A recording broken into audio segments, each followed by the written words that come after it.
Curious Blondes, intrigued by life.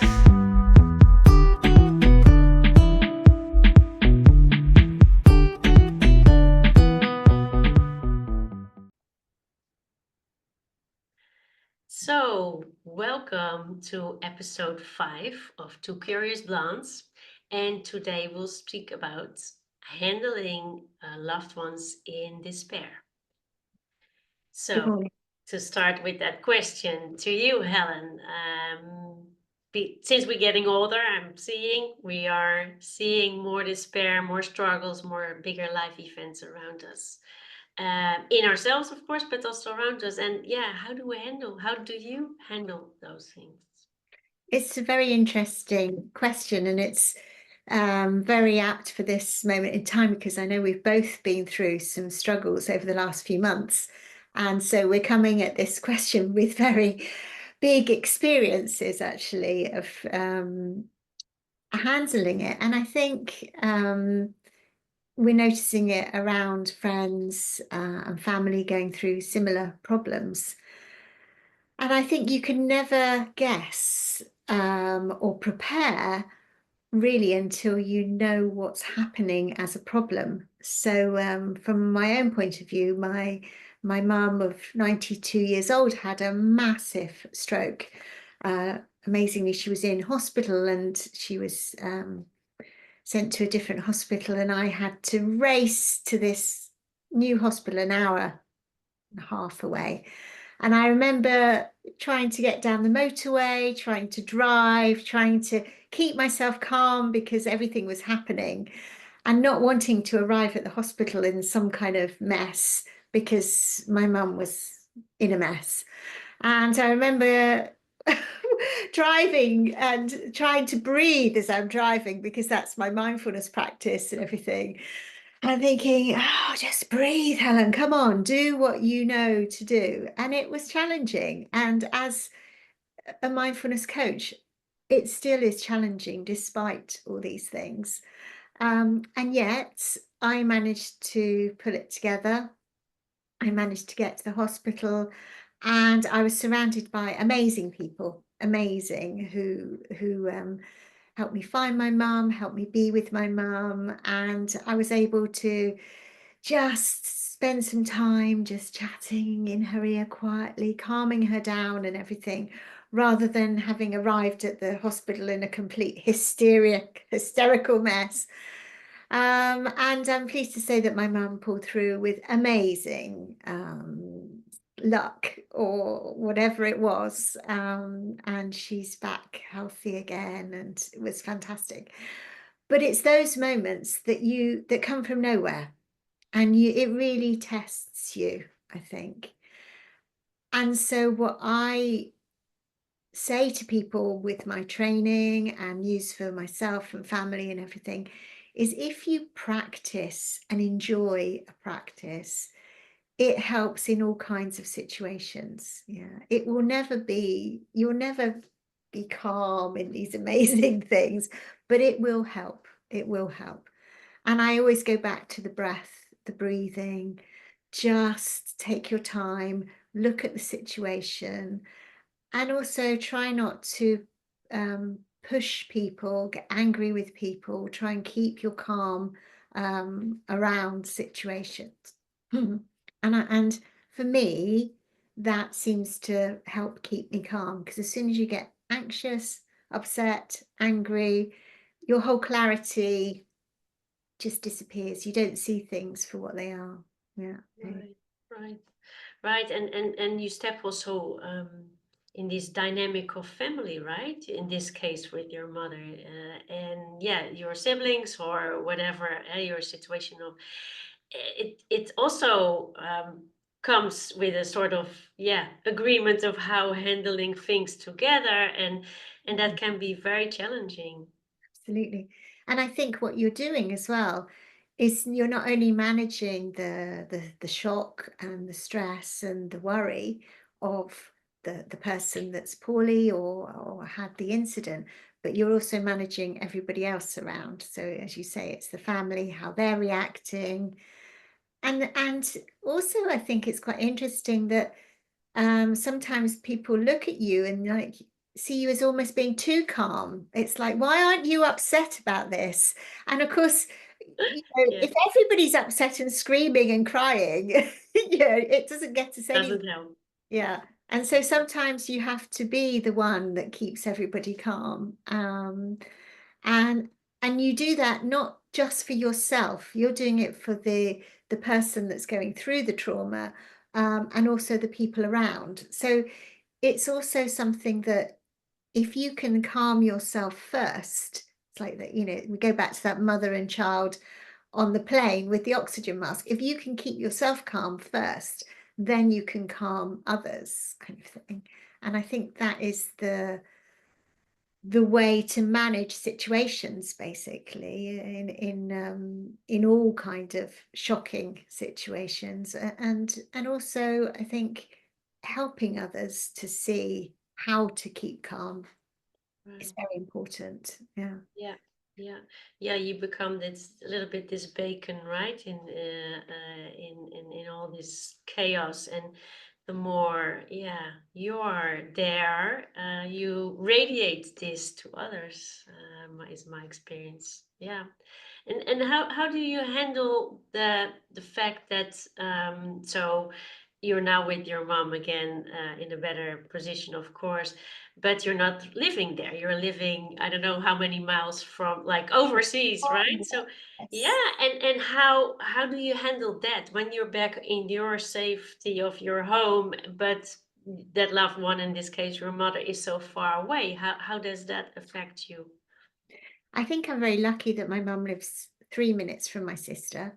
So she has that security and knowledge that family is close. So then what I become is this regular point of contact. And I think there's something about when someone is at distance. I mean, my mum is great at using WhatsApp, believe it or not, at 92. And I think regularly I come on and, if not daily, and chat on the phone. And she tends to tell me things over the phone that she probably wouldn't in day-to-day life. Yeah. And when I come, I'm up here now for a month. We have some different times than if I was here all the time.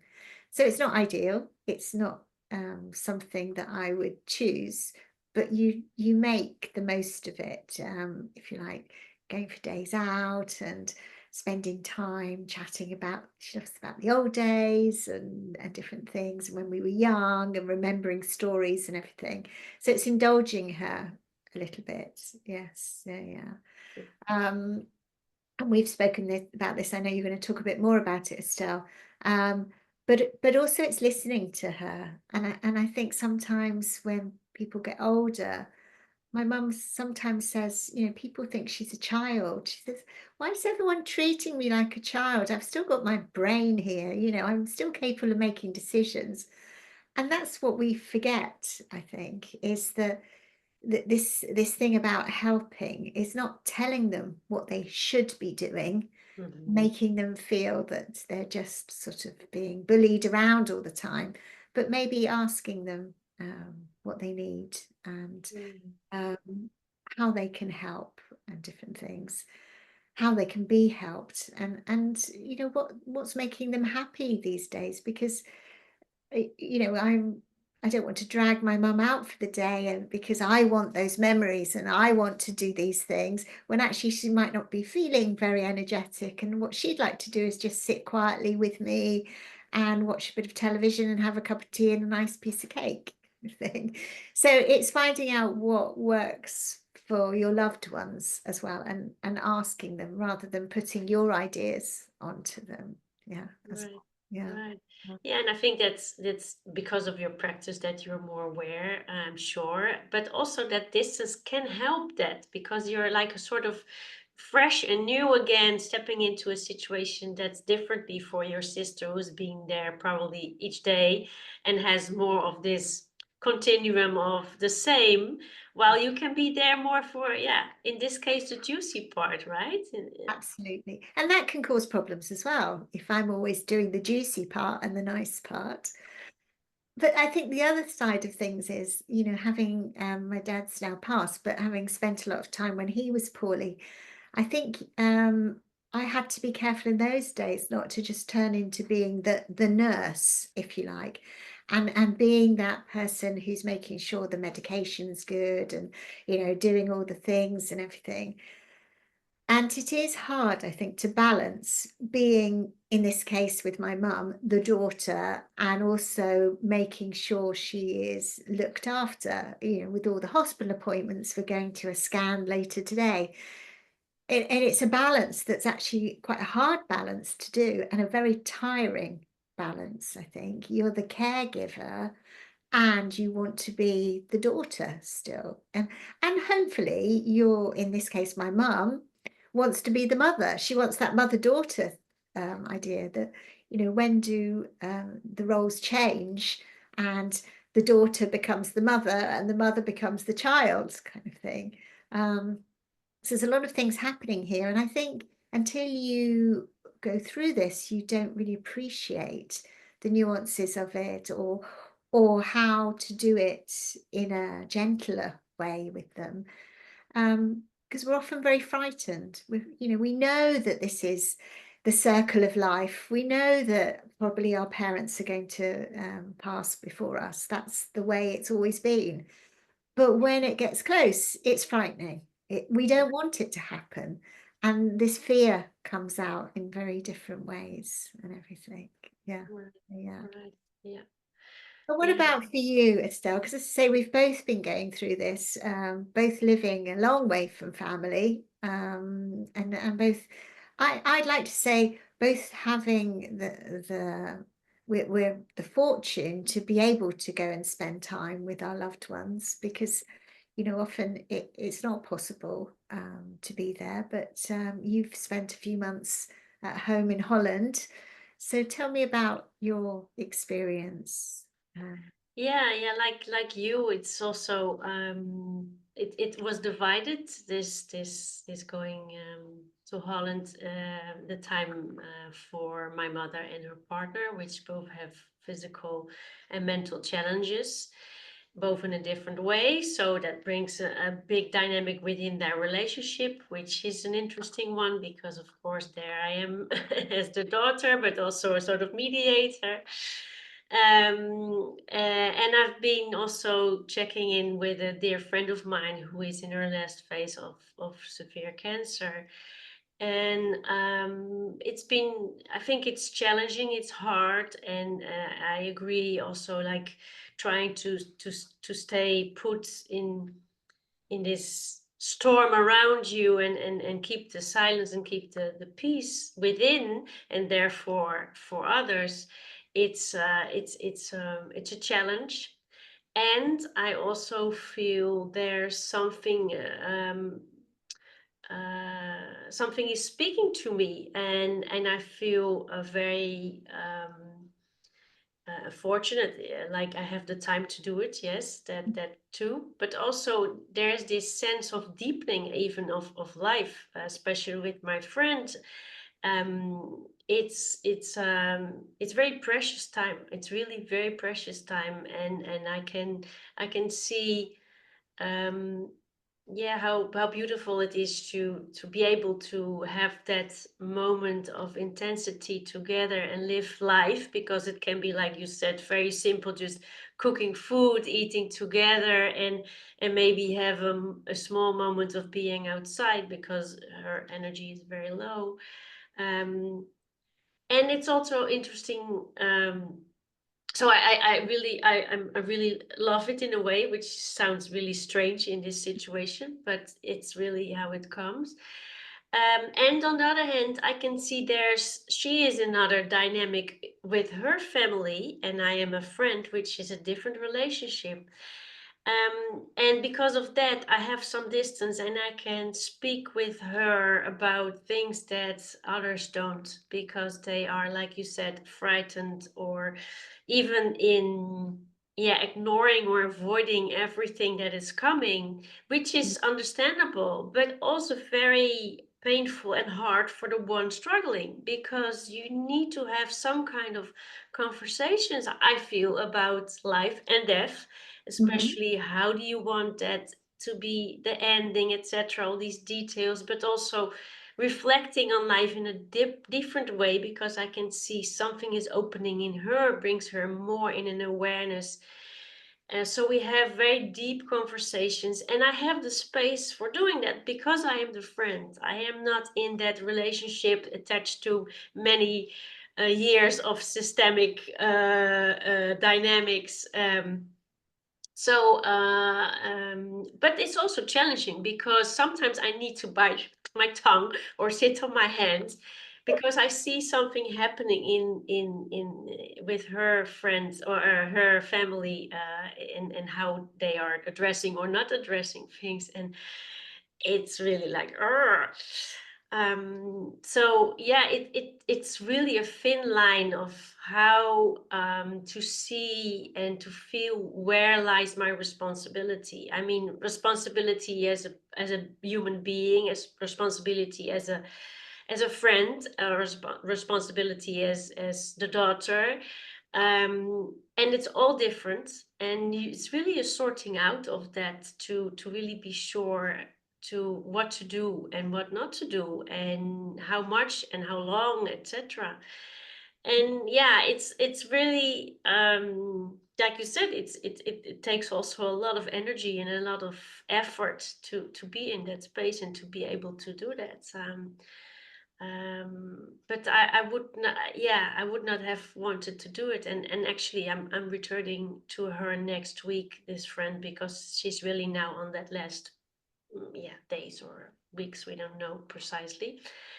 Um, and yeah, then it came the feeling, yeah, I want to go to her, yeah, we're lucky that we have this opportunity for flying, because it's 2,500 kilometers further away, but it's there, and I can just take the plane and be with her for whatever days is possible, or and fly back, and then I need to let go again, and also that's the hard part. Yeah. Yes, I think that's for another time that we're going to talk about. But I think as well, seeing the inevitable happening and trying to stay calm and present with them.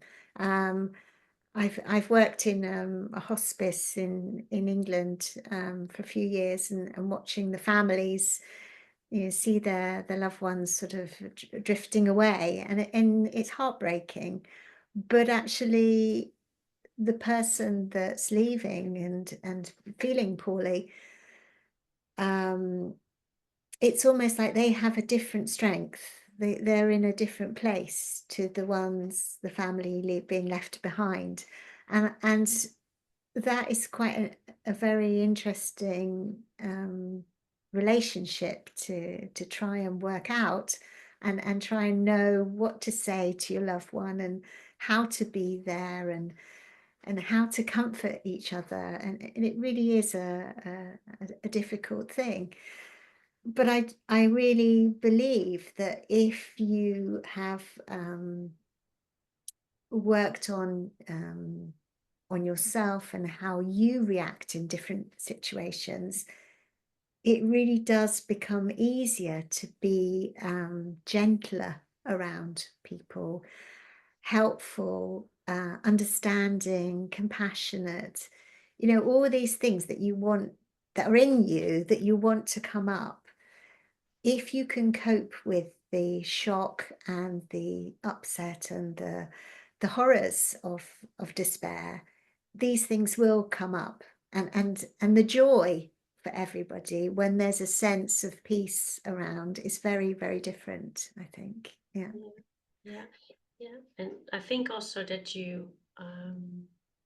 it's so, I mean, I feel it's so much deeper to the heart, even more, these windows of life that bring a different frequency, different subject, and that when you are not regulated yourself, it's really hard to listen to the other from your heart, because that's what's needed. Really hearing what does this person need, wants, desires, And yeah, usually in the hectic of life, we tend to, like you said in the start, we tend to fill in for others what is needed or what is the best, while we forget to ask what they need.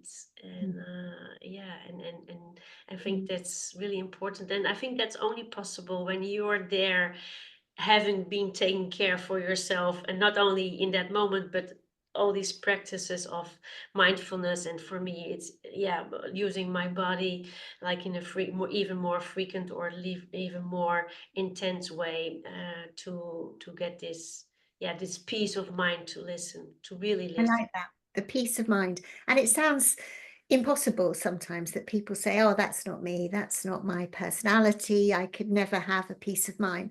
But it's a gift to give to somebody, to just be with them in their difficult moments. And we're talking about a little bit here, end of life, but it could be going through a big operation or an illness or something. I've got a dear friend who's got COVID at the moment and struggling, and it's just being with them, um, and just reassuring them that it's all okay, and just which all sounds very easy, but like you say, asking them, what do you need? What can I do for you? Yes, do you need some food? Do you need a dog walking? What is it that's worrying you that I can help, kind of thing? And I think that asking is sometimes what we forget, because we're so keen to help. This act of helping makes us actually feel good, believe it or not. We enjoy helping because we get this feedback of feeling we're doing something good and everything. But if it's forced in the wrong way, then it's not good for the receiver, Yeah. perhaps. Yes. So yeah. Right, right, yeah, Mm. yeah, and yeah, maybe we both, I think, have a small exercise to explain what to do. So, what do you do in these situations that is helpful? Well, it was quite funny actually, because back to when I was racing over to the hospital to my mum, and I was driving down the M6, that's like a car park rather than a motorway. And I always do a breathing exercise, and it's a very simple one that I do, and I do it with a lot of my clients and everything. And it's all about breathing through the nose. It's a typical mindfulness exercise. And as you're breathing through the nose, you say, breathing in, I know I'm breathing in, and breathing out, I know I'm breathing out. And to say this little mantra actually helps the breathing slow down. But it was quite funny that when I was in the traffic jam, I was actually shouting this mantra, breathing in, I know I'm breathing in. And it actually made me laugh, because I thought, okay, I don't think I was supposed to be doing that way, but I'm feeling a little bit better from it. So yes, interesting when you're right on that edge of practice what you preach, what actually happens to you.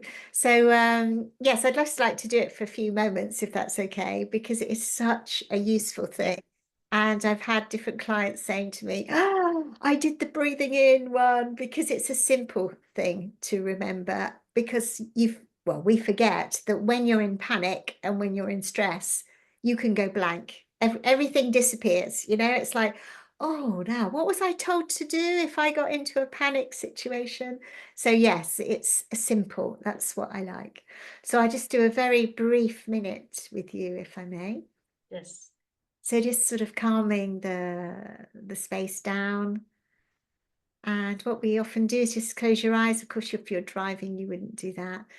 But just taking a moment and just taking some deep breaths. You've had some shocking news, or you're dealing with a stressful situation.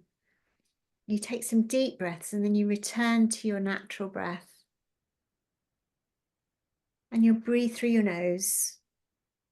And as you're breathing in, just saying to yourself, breathing in, I know I'm breathing in. And breathing out, I know I'm breathing out. So this is in and out through the nose. And you're not trying to force your breathing. You're not trying to change your breathing.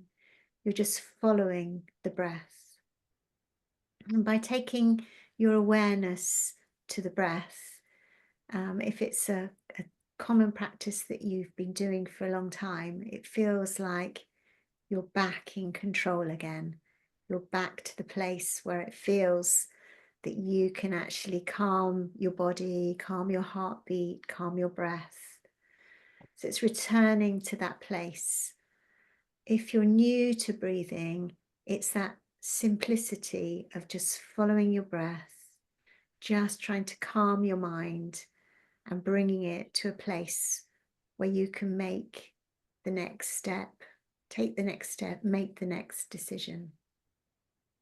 So breathing in, I know I'm breathing in, breathing out, I know I'm breathing out.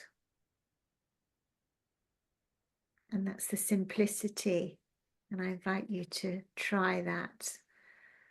And coming back to the room here. How is that, Estelle? How are you doing? Love it. Yeah, very good. Very easy, but also not, but very helpful. And I think it's lovely to be able to do that also together, so, like with your loved one or other family members that are in stress, to take them, or even maybe have connection with their hands and help that. Absolutely. And even if they didn't want to hold your hand, you could just put your hand on them and breathe together. Yes. Yeah. Right. And Beautiful. it's funny because it always makes my mum smile when I say, come on, breathe. And she's like, I haven't stopped breathing yet. I said, no, just breathe with me though. Ah, yeah, that's Yeah. funny. That's good. And Laughter is good too. yes, absolutely, absolutely. What about for you? Because I know that yes, you have Yeah, lots. well, as I of course use a lot of body work, I also sometimes have really practical words that I use to reflect to my situation. And this is a question that's not only used in this kind of situation, but any situation can be adaptable for. And it's the question to yourself: do I need to do this right now? Mm, And let me explain that. It's about, is it me that is needing to do this? Is it really important that it's done? To do I need to do something, or maybe do nothing, just mm, be? This particular situation, and right now, it's is it urgent? Is it really urgent?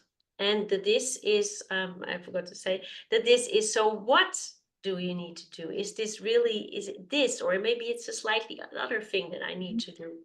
mhm, So, for example, if you feel a drift to reach out to do an act of support, like taking over, for example, for my mother, to call a doctor or something to arrange something, but I didn't ask her, or maybe I take away her own selfhood by doing that, just yes. to take over. And so this question can be very helpful to address and to see deeper, what is my motivation of doing, of acting, or of feeling this need of acting in this moment, because maybe there's no need for you, or not this.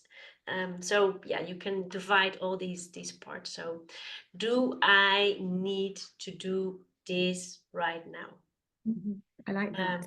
So that's a more mindful approach of getting some awareness about this situation, but it can be very helpful Mm. tip And I to. think it's very important that often you think I can do this for the other person, but actually it might be harder for the other person to do it, but eventually they get a lot more out of doing it themselves. It's again, we go back to the child, isn't it? You know, writing their name. You can do it for them, but if they struggle and they do it, they get so much more out of it. And I think it's quite difficult to sometimes sit back and watch our loved ones struggle, forgetting that this is their journey and then this is their time. And unless they want you to, it's not the moment to dominate and take control, basically. Yeah. Totally, totally. Yeah, yeah. That's sovereignty, you should call it, right? It's so important, and to feel that for them, even in their situation of despair and dysfunction, maybe they can still do a lot of things, and that can help them feel good about themselves, which is also nurturing and healing for them in their process. So yeah, wow. I think we have a lovely conversation about this. And um, I think we have a quote. Good. A little Um, sprinkling of sunshine for us, yes, right? a sprinkle of sunshine. Um, it's not how much we give, but it's how much love we put into giving. Mm. And this is said by Mother Teresa, helper number one. I think we can learn a lot from her.